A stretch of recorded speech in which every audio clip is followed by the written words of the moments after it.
Political affairs chairman గౌరవనీయులు పెద్దలు మాజీ శాసనసభాపతి మరి నాదెళ్ల మనోహర్ గారు విచ్చేస్తున్నారు.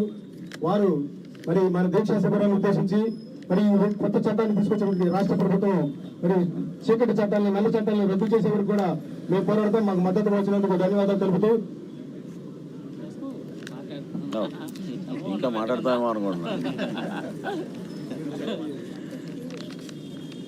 తెనాలి బార్ అసోసియేషన్ అధ్యక్షులు వేణుగోపాలరావు గారికి, విచ్చేసిన న్యాయవాదులందరికీ, ప్రత్యేకంగా ఈ దీక్షా శిబిరానికి నిన్న మేము ప్లాన్ చేసినప్పుడు గుంటూరు నుంచి తరలివచ్చిన మా జిల్లా అధ్యక్షులు గాలి వెంకటేశ్వరరావుకి, అదేవిధంగా సోదరుడు గౌరీశంకర్ గారికి, ఇక్కడ విచ్చేసిన ప్రతి ఒక్కరు కూడా నమస్కారం.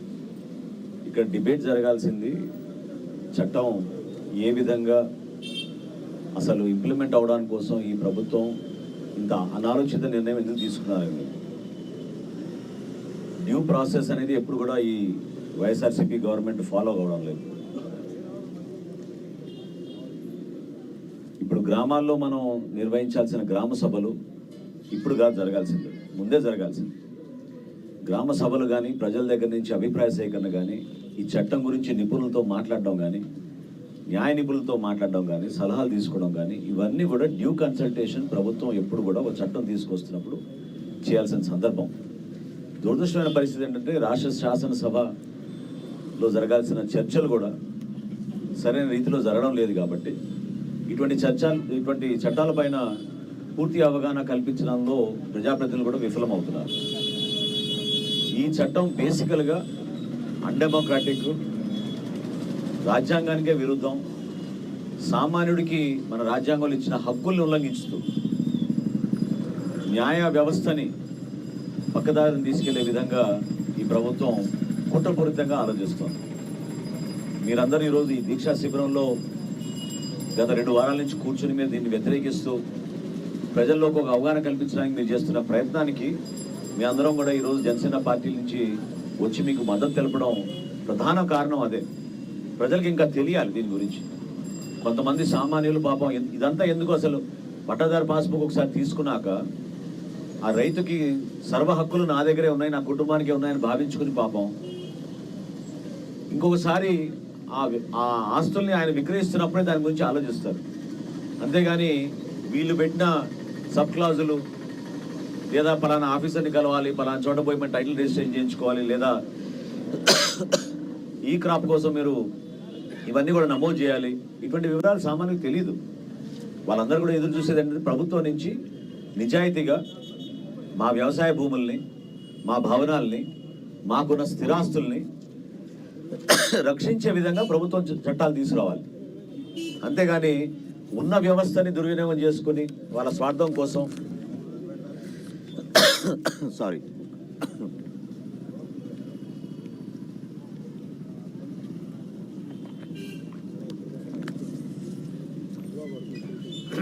వాళ్ళ స్వార్థం కోసం, రాజకీయ లబ్ధి కోసం ఒక వ్యవస్థని వాళ్ళు ఏర్పాటు చేస్తున్నారు. అనేక సందర్భాల్లో మీరు అందరూ చూశారు. ఆల్బర్ రాజా గారు వచ్చారు, రండి రండి తీసుకున్నాం రండి.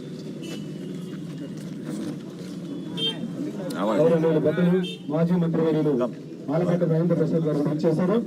వారికి ఈ దీక్షా సమితి తరఫున, తెనాలి భారతదేశం తరఫున ధన్యవాదాలు తెలుపుకుంటాను.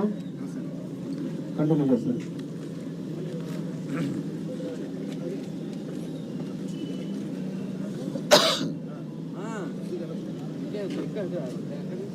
ఓకే,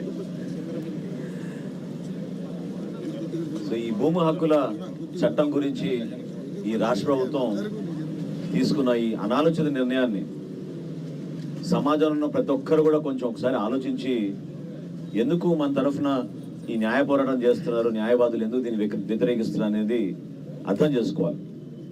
వాస్తవ పరిస్థితులకు విరుద్ధంగా వీళ్ళు చేస్తున్న దౌర్జన్యాలు, క్షేత్రస్థాయిలో భూ కబ్జాలు, ఇటువంటి అంశాలపైన వాళ్ళు రాజకీయ నేపంతో, రాజకీయ కోణంతో వీళ్ళు తీసుకొచ్చిన ఈ చట్టం తప్ప సామాన్యుడికి ఇంకా ప్రొటెక్షన్ ఇవ్వాలి, తన ఆస్తులకి గౌరవం ఉంటుంది, ఒక పద్ధతి ఉంటుంది, ప్రొసీజర్ ఉంటుంది, ఆ ప్రొసీజర్ ఫాలో అయ్యే విధంగా ఎవరు దానికి విరుద్ధంగా వెళ్ళలేరనే భరోసా మాత్రం ఈ చట్టం కల్పించడం లేదు. దాన్ని దయచేసి ప్రతి ఒక్కరు కూడా గమనించాలి. ఎందుకంటే 563 సివిల్ కోర్టులు మనం ఏర్పాటు చేసుకున్నాం.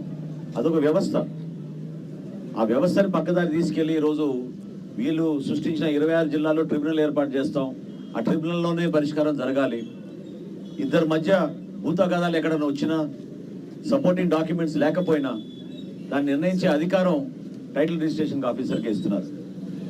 ఒక్కసారి నేను మన రైతుల్ని, పౌరులందరూ కూడా రిక్వెస్ట్ చేస్తున్నాను, మీరు ఒక పట్టాదారు పాస్బుక్ కోసం ఎన్ని ఇబ్బందులకు మీరు గురవుతారో, ఏ విధంగా అధికార యంత్రాంగం మిమ్మల్ని తిప్పుతుందో మీకు తెలుసు. రాజకీయ వ్యవస్థ దాన్ని ప్రశ్నించడానికి లేకపోతే పూర్తి స్థాయిలో మీకు న్యాయం జరగదు.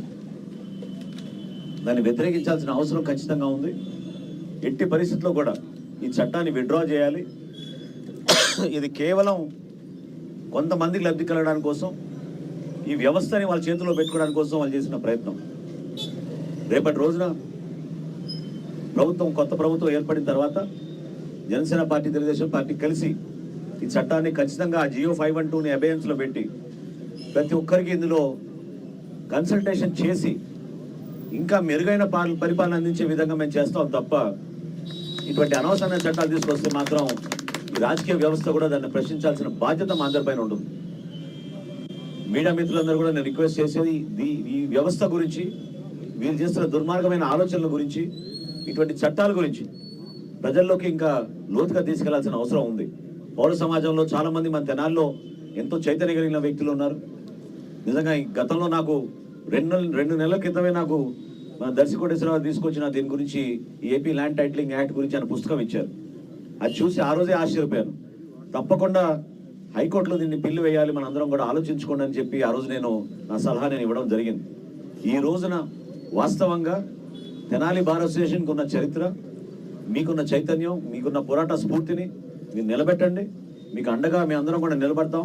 ఎట్టి పరిస్థితుల్లో కూడా ప్రభుత్వం దీన్ని విత్డ్రా చేసేంత వరకు రాజకీయ పార్టీలుగా మీ అందరం కూడా మీకు అండగా నిలబడతామని మనస్ఫూర్తిగా సందర్భంగా తెలుపుకుంటూ, నాకు ఈ అవకాశం ఇచ్చినందుకు తప్పకుండా రాబోయే రోజుల్లో మీకు ఈ సమస్య పైన మీరు విజయం సాధిస్తారని ఒక ఆశతోటి ఈరోజు మీది శిబిరాన్ని సందర్శించడం జరిగింది. అందులో భాగంగా తెలుగుదేశం పార్టీ నుంచి కూడా మనకి మాజీ శాసనసభ్యులు ఆలపాటి రాజేంద్ర ప్రసాద్ గారు వచ్చారు. కాబట్టి తప్పకుండా మేము ఇద్దరం కూడా ఈ సందర్భంగా మీకు హామీ ఇస్తూ రాజాగారిని మాట్లాడే ముందు గౌరీ మాట్లాడమని కోరుతున్నాం. Thank you very much sir. మాకు మా న్యాయవాదులందరికీ కూడా